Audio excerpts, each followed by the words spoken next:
Hare Krishna. Today we will start with chapter number 3, which is titled Karma Yoga. And before we start, let's do some Mangalacharan, take blessings from our Gurudev so that we can repeat what we have learned from them.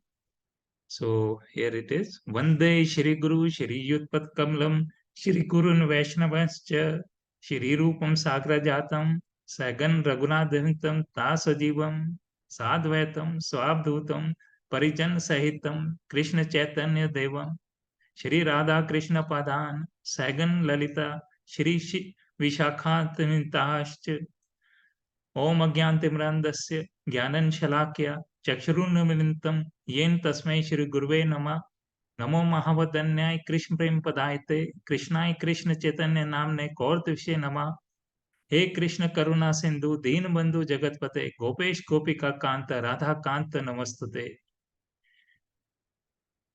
जय श्री कृष्ण चैतन्य प्रभु नित्यानंदा श्री द्वैत गदाधर शिवसादि गौर भक्त वृंदा हरे Krishna Krishna Krishna Hare Hare Hare Ram Ram Ram Hare Hare. First of all, I do my Danvat Pranam to my Diksha Guru Shri Bhaktivedanta Narayan Maharaj. Thereafter, my Danvat Pranam to all my Shiksha Gurus. And thereafter, Yatha Yoga Danvat Pranam to all the persons who have joined today, Anil Kumar Gupta ji, and to all the listeners who will be listening to the video recording later on. My Yatha Yoga Danvat Pranam to everybody. Hare Krishna, chapter number 3. Okay, before we do that, let's recapitulate as to the linkage between chapter 2 and chapter number 3. Why the chapter 3 started and what was the last thing that happened in the chapter number 2. In chapter number 2, which is titled Contents of the Gita Summarized, Krishna Bhagwan Ji talked a lot. He just more or less summarized the entire Bhagavad Gita in that chapter 2. And towards the end of the chapter 2, he talked about the desires. That one should curtail one's desires and do bhakti and do all the time, what you call, devotional practice to Krishna Bhagwan Ji. So all the desires, he said, are like rivers which come into an ocean. And the desires keep on coming into the ocean, but the ocean remains calm. So like this person, what we call a devotee, just 1 minute, let me admit. Like a devotee who is totally focused in Krishna consciousness, he is not disturbed. He is not disturbed by the flow of the desires which are coming like the into the ocean, into the like rivers into the ocean, and he is totally focused on Krishna Bhagwan Ji. So then, in the beginning of chapter number 1, Arjun asks a question to Krishna Bhagwan Ji that when you ask that intelligence of a person is more superior to the fruitive work which he does, then why do you want me to engage in the war? Why do you not ask me to do bhakti only? Why do you force me into the war? So Arjun actually did not want to fight the war. So he says, why are you pushing me? To that, Krishna Bhagwan Ji then gives a reply, and thereon he talks about the what we call renunciation and the tyag. You see, just see the example of a tree. I mean, though it is not in the Bhagavad Gita, but it is just to, I'm mentioning it so that one can understand it better. Just see the case of a tree. It gives shade in the extreme sunshine. Then it gives fruits in spite of the people throwing stones at him. And then when people cut it, it then again grows up and then again gives leaves and fruits and shade once again, and it is not disturbed by all the disturbances which are coming. So similarly, one has to learn to do one's activities irrespective of whatever the disturbances are around here. So therefore, Kishan Bhagwanji gives an example of this thing, and he gives preaches to Arjuna, etc., that one has to continue to do work. That one cannot stay even for 1 minute without doing any work. One has to do the work to sustain the body and the soul together. So Arjuna was saying that he can run away from the battlefield and go to the forest and do meditation and all that. So Krishna Bhagwanji then preaches him that is not the thing what is expected of you. Right? You are a Kshatriya and you have to fight. Even if you go to the forest because of the three modes of nature, goodness, passion, and ignorance, Satagun, Rajagun, and Tamagun, you will all the time be thinking about the war only, even if you are in the forest. So once you are thinking of the war only, why don't you stay over here and just fight over what you are expected to do? So this is what Krishan Bhagwanji talks in the first 9 shlokas in response to the question asked by Arjun. Arjun is asking questions in Bhagavad Gita on behalf of the general public, on behalf of the human being. He is our representative. So answer to the question, Kishan Bhagwanji then talks about the tyag or renunciation. That do your work keeping Krishna Bhagwanji in mind. That is the gist of the shloks from 1 to 9. And more so, we have to understand the meaning of renunciation. Renunciation does not mean to run away from the household or from the battlefield and go to the forest and do tapasya and what you call bhakti over there. That is not renunciation. Renunciation is to move away from the fact and realization that you are the doer of the things, that you are the controller of everything, that you are the ultimate enjoyer of whatever you are doing. No, that is not what is renunciation. Renunciation over here, according to Bhagavad Gita and Krishna Bhagwanji, is you renunciating from the thought that you are the doer, that you are the controller. Everything that is happening is because of the modes of nature, because of the modes of nature created by Krishna Bhagwanji. Satagun, Rajagun, and Tamogun, goodness, passion, and ignorance. All is happening because of these things, and whatever you have done in the previous births, all this is happening around you is because of this. So you have to realize that thing. You are not the doer. Again, I repeat, please remember that. You're not the doer, you're not the controller. And everything that you do should be for the enjoyment of Krishna Bhagwanji. He is the ultimate enjoyer. So whatever, I mean, activities you do, the fruit should not be for your own enjoyment. It should be for Krishna Bhagwanji. So that is from shlok number 1 to 9, where Krishna Bhagwanji replies and clarifies the meaning of renunciation or tyag, and he asks Arjun to forget about uh, leaving the battlefield and going to the forest, and instead stay over here and do the fighting as a Kshatriya, which is as per the three modes of nature which has been allocated to him. Then we move on. And during this course, also Bhagwanji then says, what is the point? He explains the case of a pretender that who has, done away with the senses control. He just controls the senses, but his mind is all the time in sense gratification. He wants to enjoy more and more. He said, this is all the case of a person who is pretending that he has renunciated. So there is no point in doing that also. Don't control your senses just to please Bhagwanji.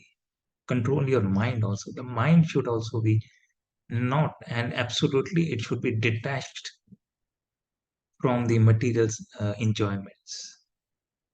When both mind and the senses are away and detached from the sense gratification, from the material things, from the sense object, then that is the right path. Right? That is what Krishna Bhagwanji makes it very clear about pretender. And Krishna Bhagwanji has already said that nobody can remain even for a minute without doing any work. Work is a must, and this is given by Krishna Bhagwanji in Shlok number 4 and 5. And here he says, not by merely abstaining from work can one achieve freedom from reaction, nor by renunciation alone can one attain perfection. Everyone is forced to act helplessly according to the qualities he has acquired from the modes of material nature. Therefore, no one can refrain from doing something, not even for a moment. One who restrains the senses of action, but whose mind dwells in the sense objects, in the material things, certainly deludes himself and is called a pretender. So, this is what we have learned from the shlokas number 1 to 9. Then we move on. Then we move on from shlok number 10 to 16 in chapter number 3. Here Bhagwanji explains about the steps involved in doing bhakti from material sense gratification and enjoyment of material things to nishkam karm yoga. What are the steps involved? What are the stages involved? This is given in shlok number 10 to 16. So here Bhagwanji says at the beginning, a person or a human being is busy in doing activities for his own self, for his own sense gratifications, for his own enjoyment, for the enjoyment of his nears and dears or families. He wants always targeting bungalows, cars, air conditioning, air travels, a lot of wealth, bank balances. He's all the time doing according to that. With passage of time, then he realizes that he has to do all activities according to the scriptures. So that is when once reaches the stage of what is called karma kand. He then starts doing activities as prescribed in our holy books. Right? He starts building up all things which benefit the other people also, hospitals, food, free clothes. So he starts doing all those activities as per religious systems and procedures. Then, after some time, when he reaches a little more heights, he reaches the level of what is called Sakam Karma Yoga. He still enjoys a lot for his own self, but keeps a little for Bhagwanji. He starts giving towards Krishna Bhagwanji's, as per requirements or to the people around who are into Krishna consciousness all the time, who are serving Krishna consciousness 24 hours. So he starts giving towards that. But he still keeps a major part of it for his own self. That is karma kand. Then with passage of time, then he realizes that he's not getting the peace. Still, he's entangled in a lot of material things, in sorting out things so that he can continue to earn money.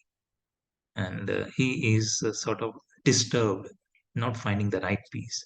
Then he enters the stage of Nishkam Karma Yoga. Everything that he does is towards Krishna consciousness, towards the service of Krishna Bhagwanji, and he keeps absolutely very little for his own self to keep the body and soul together. And when he reaches the stage of Nishkam Karma Yoga, ladies and gentlemen, that is the time when he uh, reaches the stage of liberation and peace. Okay, so that is about the stage of shlok numbers 10 to 16 when Bhagwanji teaches Arjuna to do Nishkam Karma Yoga. And during this, shloks also one has Kishan Bhagwanji has preached to Arjuna that one should first of all offer whatever he earns or whatever he gets from the material world. He should first offer the offerings to Krishna, to the Lord or to the Krishna Bhagwanji as a bhog, because everything belongs to them. And he who does not offer the things first to Krishna Bhagwanji and then consumes his own self, that is considered to be sin or pap. Okay, so then Kishan Bhagwanji also in these shloks also mentions a little bit about Devtas, that in the beginning of the Srishti, Devtas were created by Kishan Bhagwanji, and human beings were taught how to do the sacrifices or yajna, so that uh, these devtas can be pleased. And when the devtas are pleased, they give boons to the human beings. So enough food is given to them, enough good things are given to human beings when the sacrifices are done. Because Bhagwanji then taught also how to do sacrifices. And Bhagwanji further says that he who does not do the sacrifices, who has not learned the sacrifices, he is not on the right path. His life is in vain. He who has not learned to do what you call sacrifices. Then, although the Devtas take everything from Krishna Bhagwanji himself, but such a Srishti was created by Krishna Bhagwanji to please the Devtas through the sacrifices and yajna, and in return, the Devtas would please the human beings with the boons as to whatever material things they wanted. So that is also given by Kishan Bhagwanji into the ladder of steps involved in bhakti, right? So in this, we learn that if we do not do any sacrifices, then our life is in vain. It's of no use.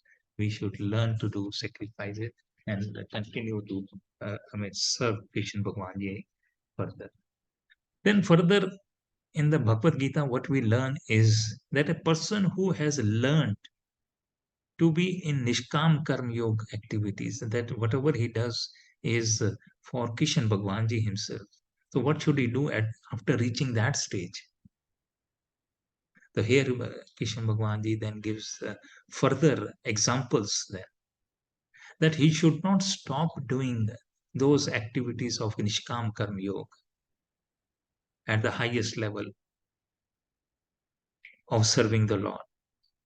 Then he should set examples for the common men, because the common men, they follow their leaders, they worship him, and they do whatever the leader does. So Arjuna was a known warrior in the community where he was living. There are a lot of soldiers in the enemy side or even in their side also. They had come to the battlefield just to see how Arjun fights the Maharathis, Bhishma Pitama, Dronacharya, or Duryodhan, and other kings who had never been defeated in the war, how Arjun is going to fight. So they had come to see him, they had come to witness him. So Kishan Bhagwanji says, at the highest level, you should set examples and not run away. Not run away from your duties, which are governed by the modes of nature. Set examples. And then Kishan Bhagwanji gives the example, two examples who followed such things. The first example he gives of the king Janak, the father of Sita Devi, Ramchandraji's wife. He gives the example of Janak, King Janak, that he did his duties being away from the material sense gratification. Although he was a king, but he lived a saintly life, all the time focused on serving the Lord, the Krishna Bhagwanji. As the second example, Krishna Bhagwanji gives his own example. He says, I don't have to do any work. I'm not bound by these three modes of nature. but still I am working. And if I don't work, this Srishti will not run properly. There will be again unwanted children, unwanted generations, and they will be fighting and there will be chaos in the whole universe if I don't do my own duties. It is just to please the other. I'm not obliged to do any work, but I am also working. So in shlok number 36 to 43, what we learn is that we have to set examples. Once we reach the Nishkam Karma Yoga, when we reach the highest level of bhakti, we then have to lead by example so that the common people can follow. And the whole universe will be at peace in a better stage of life when they follow your good deeds. So that is in nutshell about the setting of the example. So Bhagwanji over here says the Karma Yoga is outlined as a practical process by which one overcomes his material attachments through workings in the world. So, what about one who has achieved perfection through Karma Yoga? What does he do? Do they need to continue working? Can they retire and simply meditate on God now that they are free of all selfish motivation so that they are motivated to do only service to Krishna Bhagwanji? Should they retire after that? Then Krishna Bhagwanji explains over here how perfected spirituals they continue to work in the world for the sole purpose of setting the proper example for others to follow and inspired by, so that the common man can be inspired by the people who have reached the Nishkam Karma Yoga, who have reached the peak of Karma Yoga. The one should continue to do that. So that is given in shlok number 17 to 35, and we then move on. Then we move on to the last section of the chapter, and that is, I think, I may have misspelled the shloks earlier. The last section of the shlok is 36 to 43, and it is about the enemy of the soul. Now, after having listened to Krishna Bhagwanji of too many good things that one person has to do, now Arjun then asks that when we have learned that what are the good things we have to learn, we have to do, when we know what is good for us and what is the right path for us, then why do we do such activities which lead to sin, जो पाप करने के में हमें मजबूर करते हैं? Why do we do such activities? And then Krishna Bhagwan ji replies to that. And that is, let me read out the last section of the uh, Bhagavad Gita, shlok number 36 to 43, 43 being the last section of this chapter. So Arjun asks the question, by what is one impelled to sinful acts, even unwillingly, as if engaged by force? So why? Why are we committing sins when we know that what are good things and what are bad things? Why हम पाप क्यों कर रहे हैं? Then the Supreme Personality of Godhead Bhagwan ji says, it is the lust, havas. It is the lust which is born of contact with material mode of passion and later transformed into wrath, and which is the all sinful enemy of the world. It is because our desires are so many that our senses are not in control and we want to accumulate more and more of sense objects or material things. We want to accumulate more and more because we are in the passion mode of nature. Passion means once you reach certain level of satisfaction of you, when you get certain material things, you want more of it. You want more of it. You get more, you want more. You get more, whatever you have asked for, You still want more and more. You are never satisfied. That is when a person is in the passion mode of nature. So when a person is in passion mode of nature, his lust is not controlled. He wants more and more. आवाज इतनी strong होती है उनके अंदर that he wants more and more, and he cannot control his senses. Let me introduce you a little bit more about these senses. The first, we have the material things, or what we call sense objects. Sense objects are being controlled or desired by our senses. And our senses are in the control of our mind. And our mind is in the control of our intelligence or buddhi. And our buddhi or intelligence is under the control of the soul. So a person who is able to control his senses, right, is able to control his ultimately the mind and the intelligence also. And then he is ultimately controlling his soul also, and the soul is directed towards the service of the Lord. So remember this relationship. Sense objects, they are under the control of the senses. Senses is in the control of the mind. Mind is in the control of the intelligence or buddhi, and intelligence and buddhi is under the control of the soul. And a highest devotee who is able to control all his intelligence towards the service of the Lord, he is the one who will find peace and liberation and will reach Bhagwanji. So that is the last thing Kishan Bhagwanji mentioned from Shlok number 36 to 43. And I'll just read out from you quickly. Bhagwanji says, as fire is covered by smoke, as a mirror is covered by dust, or as the embryo is covered by a womb, the living entity is similarly covered by different degrees of his lust. Thus, the wise living entity's pure consciousness becomes covered by his eternal enemy in the form of lust, which is never satisfied and which burns like fire. Orche, orche, orche, uncontrolled. It's like fire within him. Bhagavanji further says, the senses, the mind, and the intelligence are the sitting places of this lust. Where is the lust found in the human body? It is found in the senses,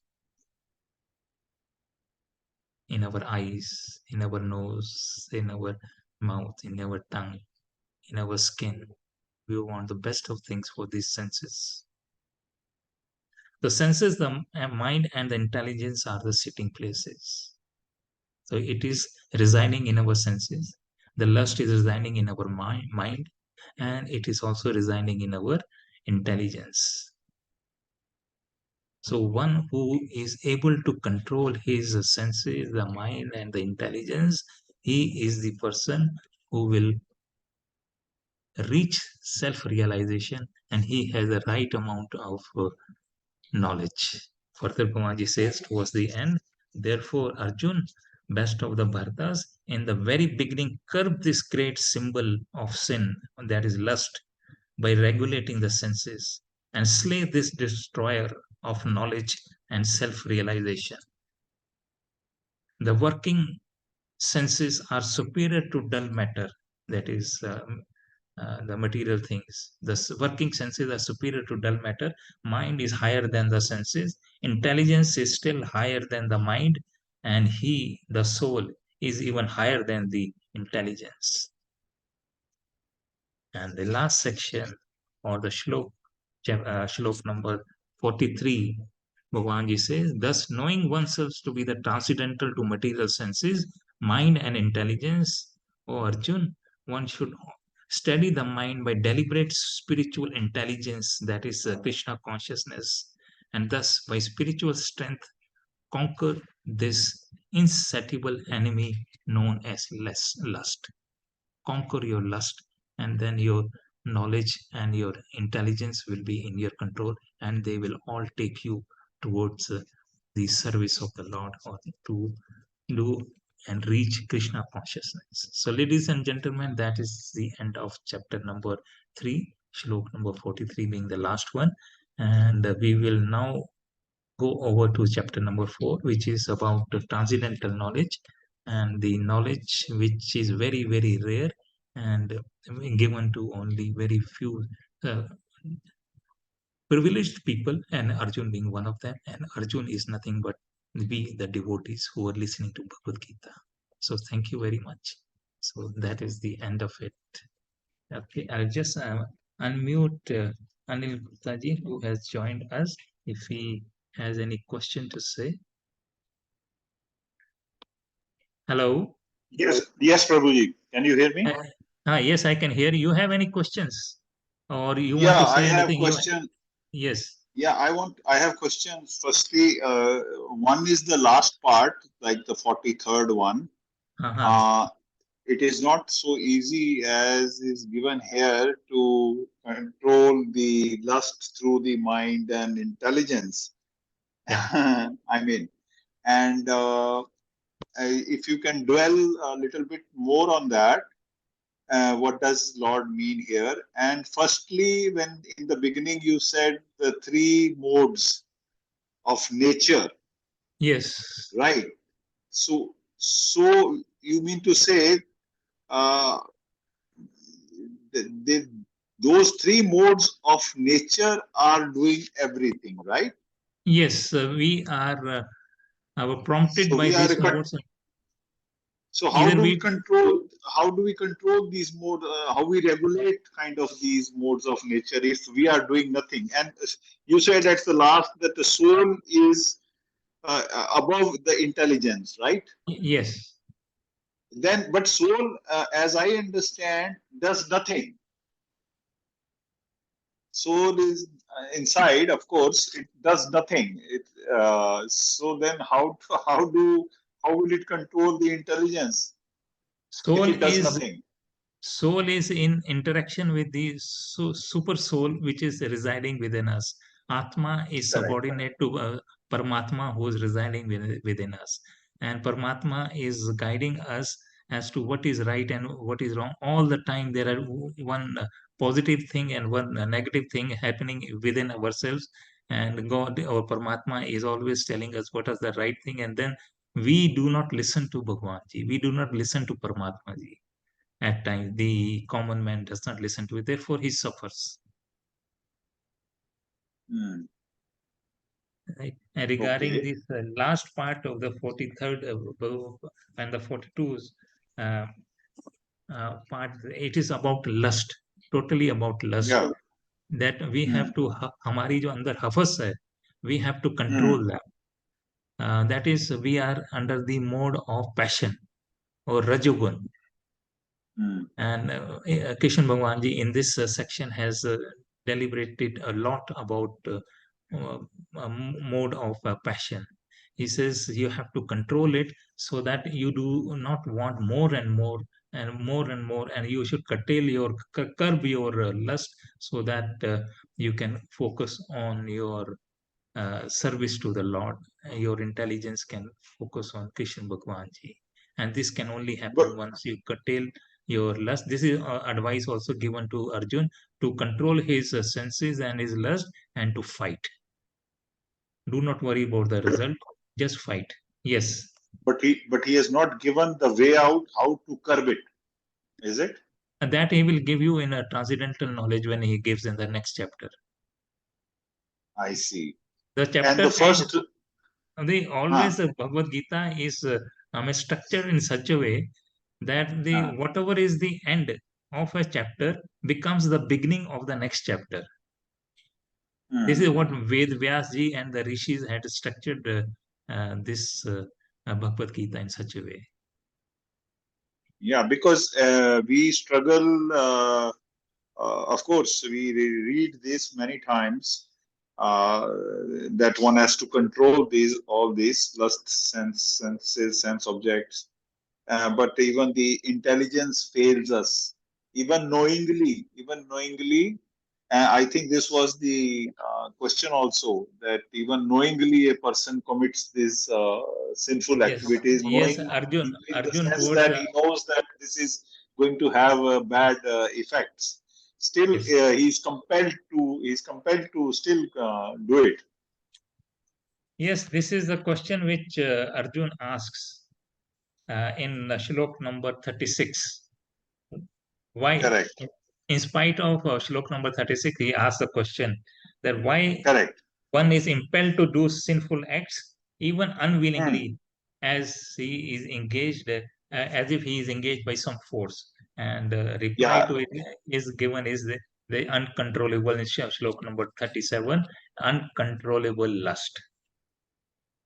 And how Okay. to control to how your answer to that will be given in chapter Uh, number 4, yeah, transit and because control. this I think I told you once earlier also that this is very problematic, and it's not being controlled even knowingly. So exactly this para 36, I mean shloka 36. So okay, so then I mean we'll have to wait till the next chapter, Yeah. and And we and will, before that, the 3 points, as you said, I was mentioning earlier. Uh, I think I mentioned, where was that, those 3 points which started. Um, Shogun, Rajogun, and Tamogun. the three things. You started with the chapter, no? What was this? Lowest level I could.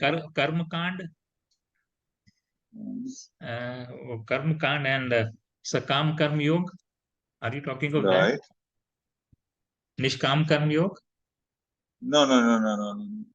The no, where I mean the the things that control. What are those 3 things? The modes of nature. Modes of nature. I was talking about the modes of nature. Yeah. So how does that influence the modes of nature? You mean is the prominent thing, Yes. nothing else. Yes. So we Even are though, we are in fact controlled by modes of nature. You mean to say? yes, all our activities are controlled by modes of nature. And this is the result of our previous, what you call our prarabdha, of previous Uh, actions of our previous birth. Welcome, Urvashi. What a time to come.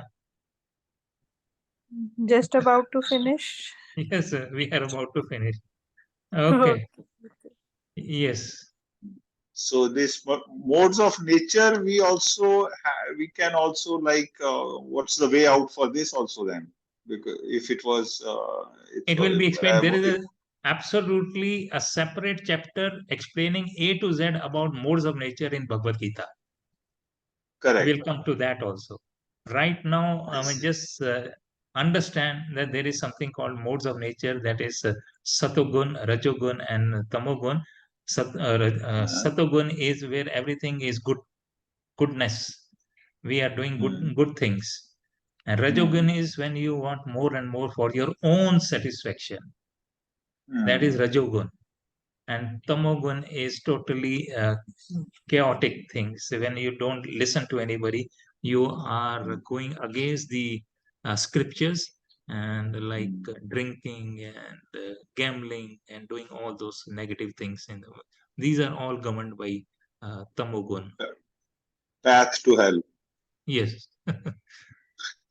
Okay. No, So but yeah, allow yeah. me to control the this switch off the recording, and then we can talk. Otherwise, it will Okay, go okay. to